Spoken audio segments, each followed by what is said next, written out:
with the final presentation for the Linux file server deployment for promiseland.com,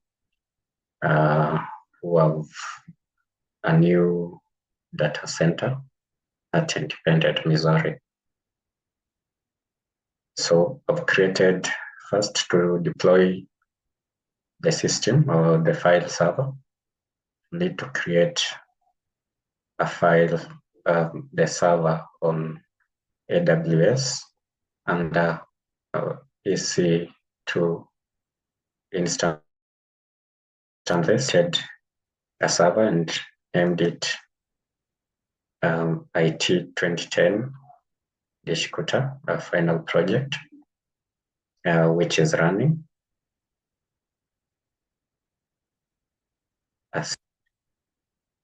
And then I've created and attached volumes to it. So we'll see the volumes that are attached to this particular server.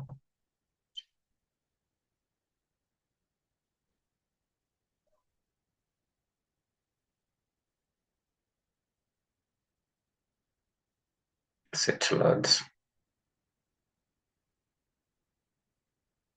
So under zone 2B, US West zone 2B, availability zone 2B. These are the particular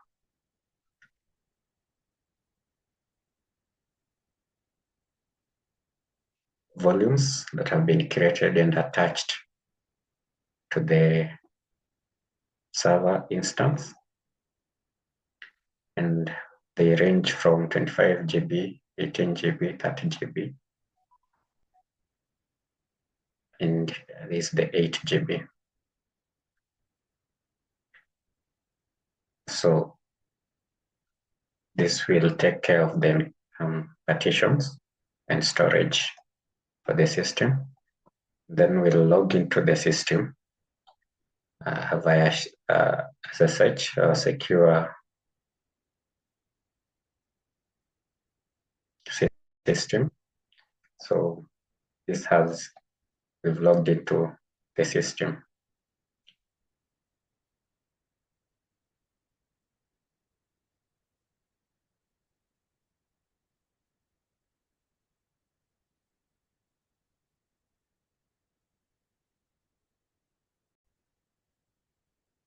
So as we progress, we'll confirm that we've installed the server roles.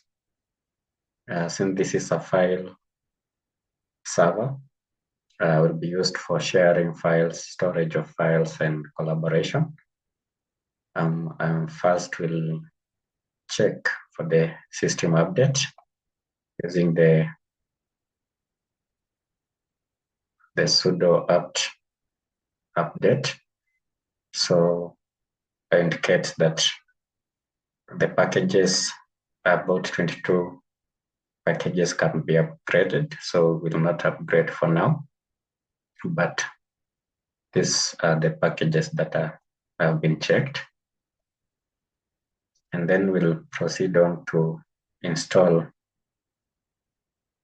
the Samba file sharing package through the sudo apt install Samba -y.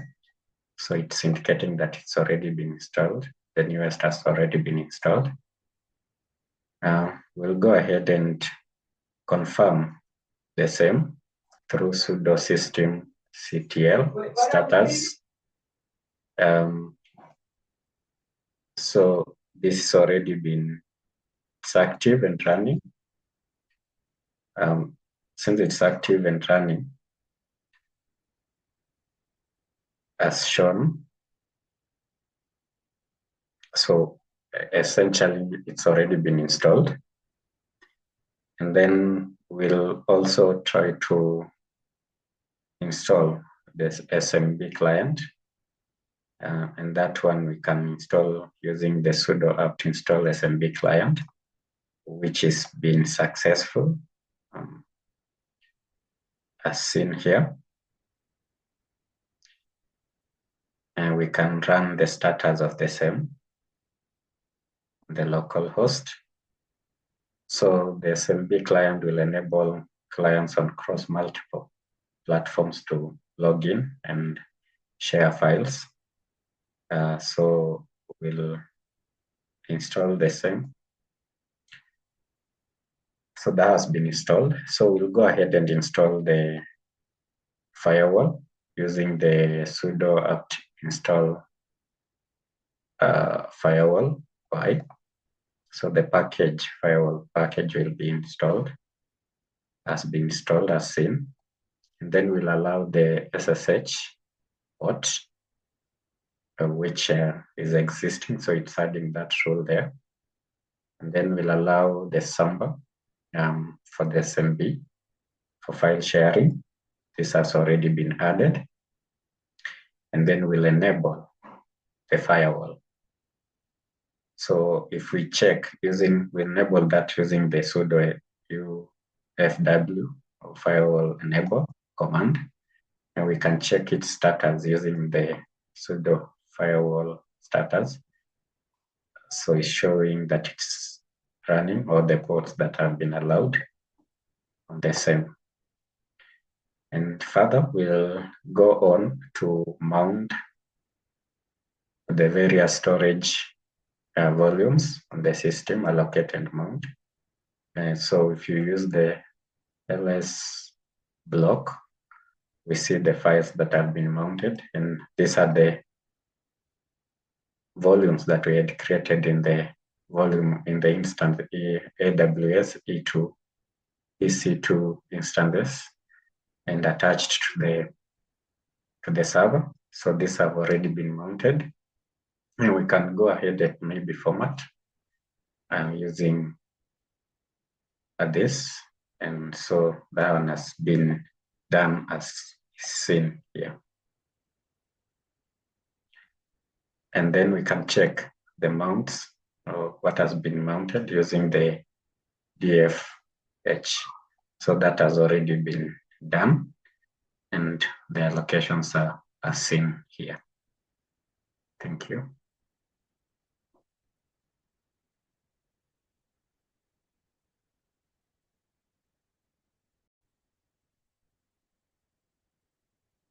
Continue to set up our server. And in this case, we'll be handling users and user group and file permissions of the shared directories. So to get, we've already had created users in and using this command. So to verify that the users are indeed created in the system, we use this command. And the result, these are all the users as per the internal organ structure or chart, organizational chart. And then we can verify that the groups have been created using this command.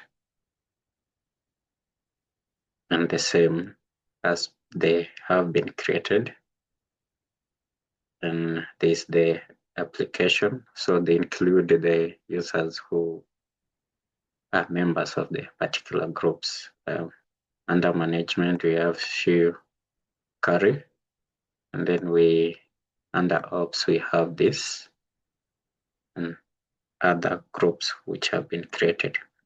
There's also the sudo user group that has been created that deals with permissions, and the member of that is the Ubuntu system that we are currently using. We'll go on to set file.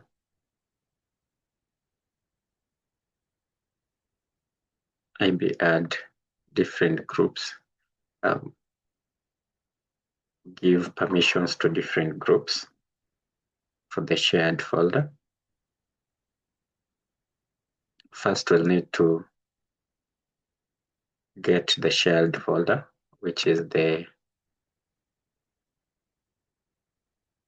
/srv/shares. That is the folder that is being shared across the groups. And then we verify that indeed it is being shared by the root. This is the result to this.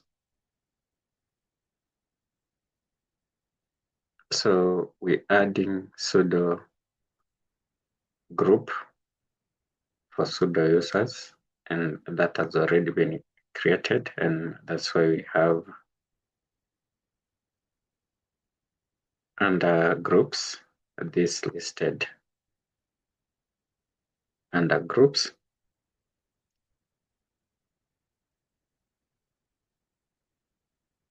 And we'll make sure that the file or the directory is shareable or is accessible through network by this command, using this command, the sudo change group or chg group under networks. We can still remount that. We'll go on and set for permissions, we set access control. So we'll mount that, and then that will be, we install the access control list. So it's already been done. And this is just to make sure that our system is secure. Using the sudo change owner command, we run to give root ownership of the group of the folder. We are using the SGUID, the default one for the groups, for the sudo groups, or to access the files.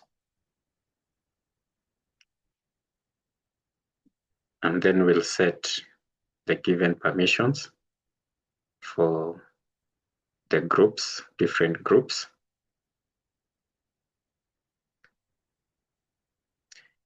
And so for infrastructure, we'll give them full access of full rights, same to networks, same to security. And the management will have the read-only to the file, and the infrastructure, the CRM group will have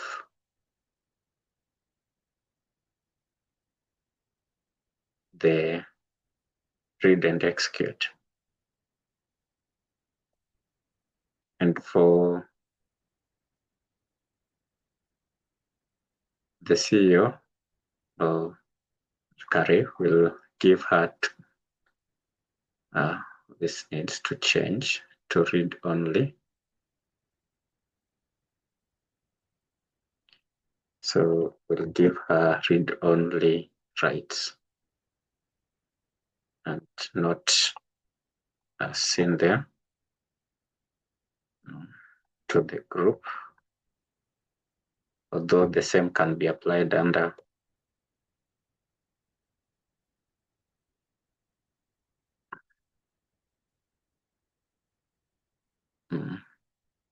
ideally it's applied under the group management. Then we'll give we'll make inherit the files that will be created, the folders that will be created inside the given folders to have to inherit the permissions that we've set, and that we use this command to set. So that's how our system will look like in terms of the command, the user commands, and user group permissions, and sharing folders.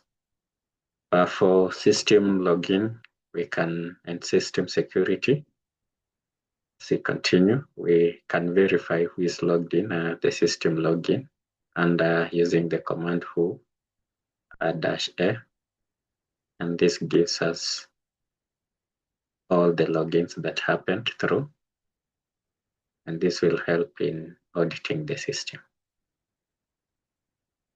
Thank you.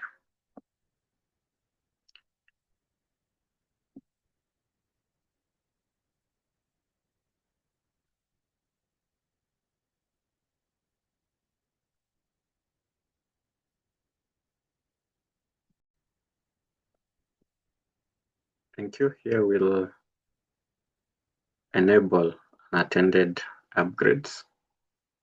That will happen automatically. And this is how that one will appear. As you can see,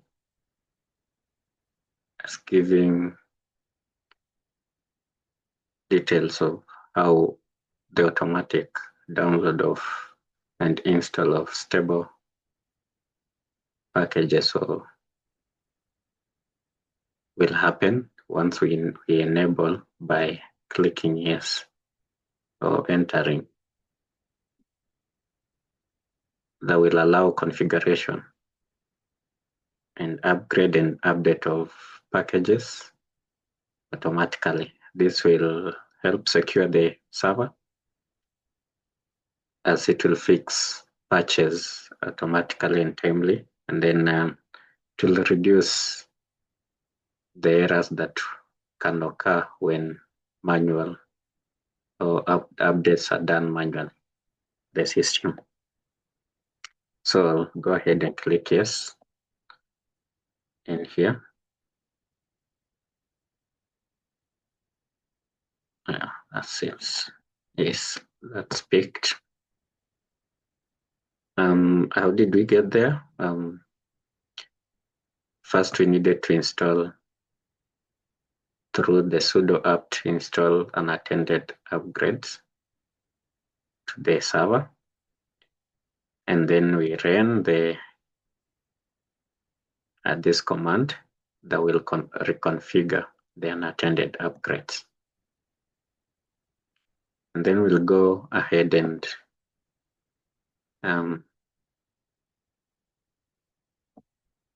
configure or set up the message of the day. This has already been set.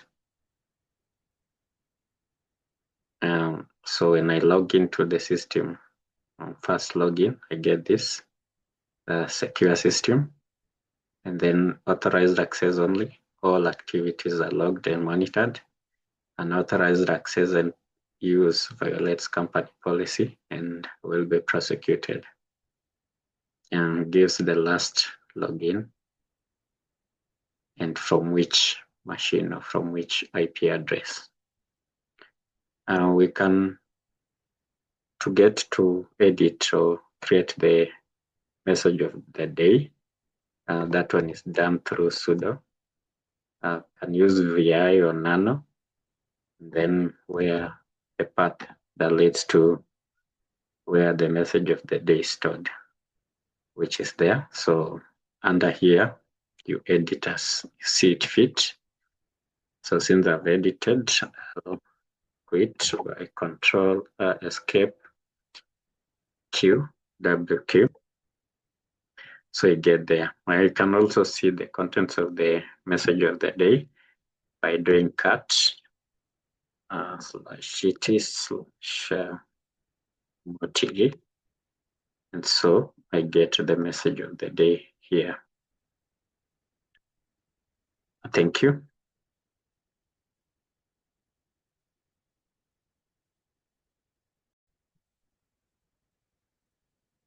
We continue with the system configuration. And under here we'll be setting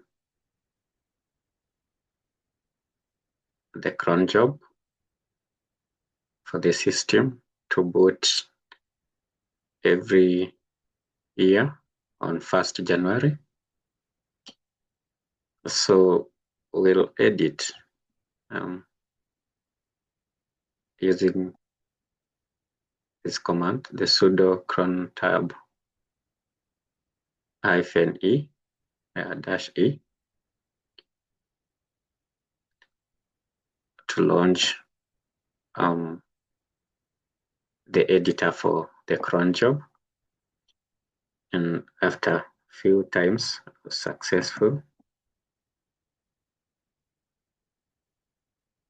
so I was able to install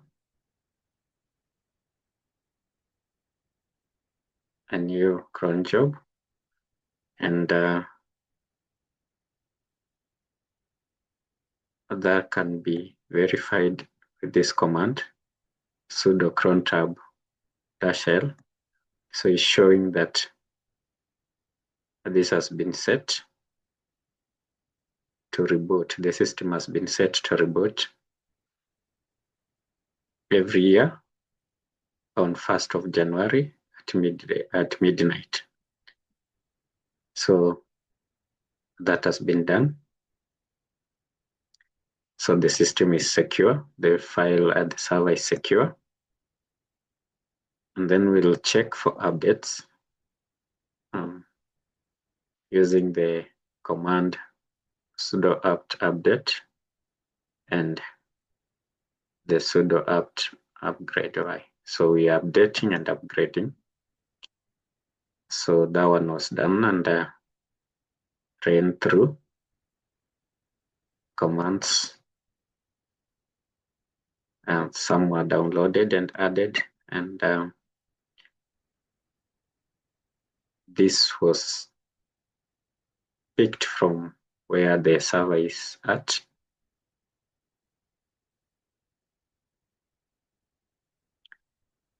And after installation, the system was secure or was up to date. So that seems to be up to date, as we had already set the unattended upgrades, which will be running. And then we can set the sudo apt auto remove.